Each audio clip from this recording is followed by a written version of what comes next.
नमस्कार। कांग्रेस पार्टी एक बार फिर अपने पुराने रोग गुटबाजी और नेतृत्व संघर्ष से जूझती नजर आ रही है। राहुल गांधी देश भर में संगठन को मजबूत करने और भाजपा के खिलाफ विपक्ष को एकजुट करने की कोशिश में लगे हैं, लेकिन पार्टी के अंदर ही कई ऐसे मोर्चे खुल चुके हैं जो उनकी रणनीति को कमजोर कर सकते हैं। कर्नाटक और राजस्थान का पुराना झगड़ा अभी पूरी तरह शांत भी नहीं हुआ था कि अब पंजाब कांग्रेस में भी एक नया और बेहद गंभीर मोर्चा खुल चुका है। पंजाब की यह अंदरूनी लड़ाई अब चंडीगढ़ से दिल्ली के सत्ता की गलियों तक पहुंच चुकी है। पंजाब में स्थिति इतनी जटिल हो चुकी है कि वहां एक या दो नहीं बल्कि तीन तीन पावर सेंटर सत्ता के केंद्र बन गए हैं। हर गुट संगठन पर अपना वर्चस्व स्थापित करने के लिए एड़ी चोटी का जोर लगा रहे हैं। प्रदेश अध्यक्ष कौन बनेगा, संगठन पर किसका कब्जा होगा और टिकट के बंटवारे में किसकी लाठी चलेगी, इन सवालों को लेकर कांग्रेस के भीतर सह और मात का खेल शुरू हो चुका है। पंजाब में आगामी चुनाव को देखते हुए कांग्रेस आला कमान ने संगठन को दुरुस्त करने की कयावत शुरू की थी। इस सिलसिले में दिल्ली में एक बेहद महत्वपूर्ण बैठक बुलाई गई, जिसमें पंजाब कांग्रेस के 66 वरिष्ठ नेताओं को आमंत्रित किया गया था। इन नेताओं में वर्तमान और पूर्व सांसद, जिला अध्यक्ष, पूर्व अध्यक्ष और राज्य के स्थापित दिग्गज नेता शामिल थे। बैठक का मुख्य उद्देश्य चुनाव से पहले संगठन को पुनर्गठित करना, एक नए प्रदेश प्रभारी नियुक्त करना और यदि आवश्यक हो तो नया प्रदेश अध्यक्ष चुनना था। इस बैठक की कमान आला कमान के दूत के रूप में अजय माकन, मीनाक्षी नटराजन और भजन लाल जाटव को सौंपी गई थी। उन्हें उम्मीद थी कि वे पंजाब के नेताओं से बात कर एक सर्वसम्मत रास्ता निकाल लेंगे, लेकिन जब इन 66 नेताओं से आमने सामने बात की गई तो पंजाब कांग्रेस की जो तस्वीर उभर कर सामने आई उसने आला कमान को हैरत में डाल दिया।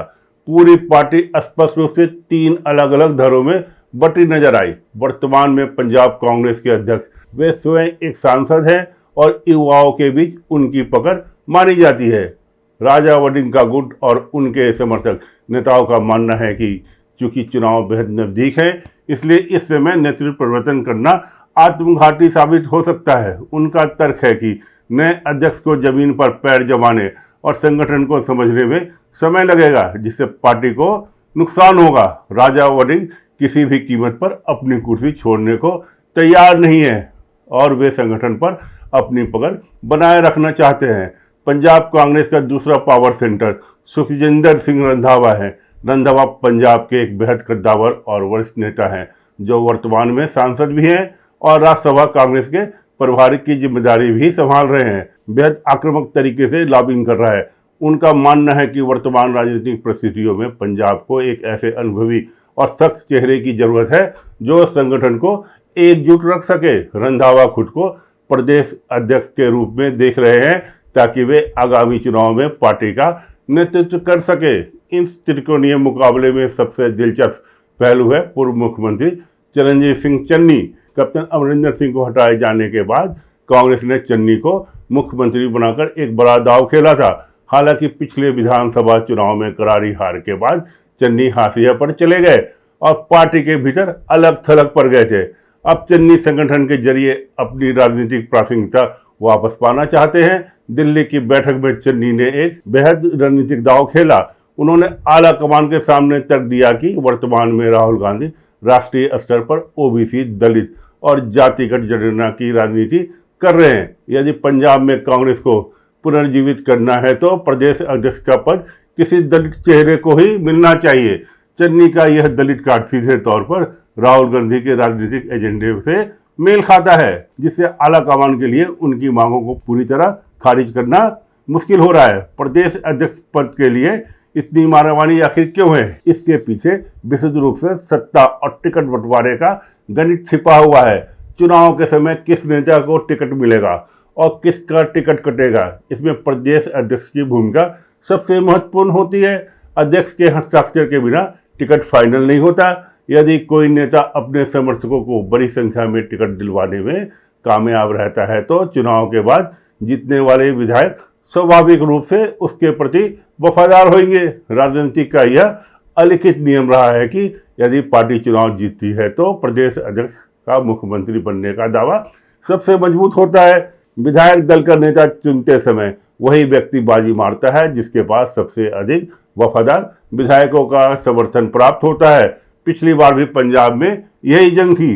तत्कालीन प्रदेश अध्यक्ष नवजोत सिंह सिद्धू और कैप्टन अमरिंदर सिंह के बीच का विवाद भी इस बात को लेकर था कि संगठन और टिकटों पर किसका नियंत्रण रहेगा। सिद्धू ने अपनी जिद में कैप्टन अमरिंदर सिंह को किनारे तो लगा दिया, लेकिन वे खुद भी मुख्यमंत्री नहीं बन पाए और कांग्रेस चुनाव ही हार गई।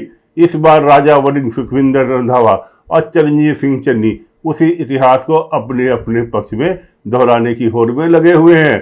पंजाब कांग्रेस का यह संकट कोई नया नहीं है। पिछले विधानसभा चुनाव में पार्टी की जो दुर्दशा हुई उसकी पटकथा भी इसी तरह की गुटबाजी में लिखी गई थी।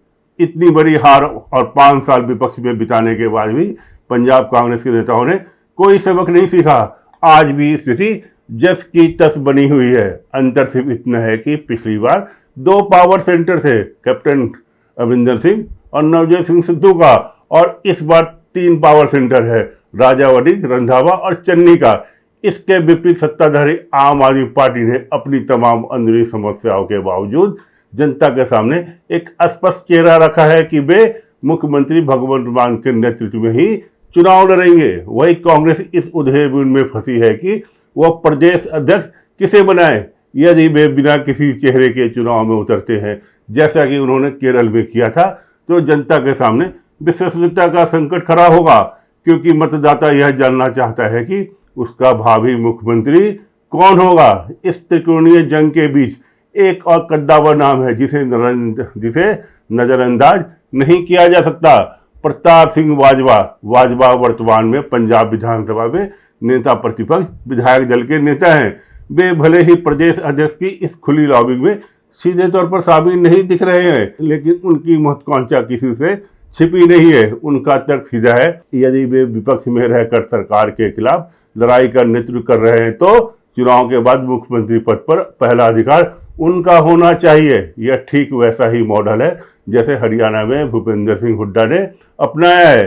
पंजाब की इस आग की लपेट राजस्थान की राजनीति में भी सीधे तौर पर जुड़ी हुई है। राजस्थान में भी संगठनात्मक फेरबदल की सुगबुगाहट तेज है। वर्तमान प्रदेश अध्यक्ष गोविंद सिंह डोटारस को हटाकर नए चेहरे लाने की चर्चाएं वहां गर्म है और इस रेस में सचिन पायलट का नाम सबसे आगे चल रहा है। लेकिन जैसे ही सचिन पायलट का नाम हवा में तैरता है, पूर्व मुख्यमंत्री अशोक गहलोत का खेमा सक्रिय हो जाता है। गहलोत किसी भी कीमत पर पायलट को प्रदेश अध्यक्ष की कमान नहीं सौंपना चाहते। इसके पीछे वही पुराना डर है, यदि पायलट अध्यक्ष बनते हैं तो संगठन और टिकटों पर उनका नियंत्रण हो जाएगा, जिससे अशोक गहलोत और उनके बेटे वैभव गहलोत का राजनीतिक भविष्य पूरी तरह हाशिए पर चला जाएगा। अशोक गहलोत लगातार अपने बयानों के जरिए आला कमान को यह याद दिलाने की कोशिश करते हैं कि सचिन पायलट ने मानसर कांड करके पार्टी को धोखा देने और भाजपा से हाथ मिलाने का प्रयास किया था। वे पायलट की निष्ठा पर सवाल उठाकर गांधी परिवार के प्रति अपनी चापलूसी और वफादारी का प्रदर्शन करते रहते हैं।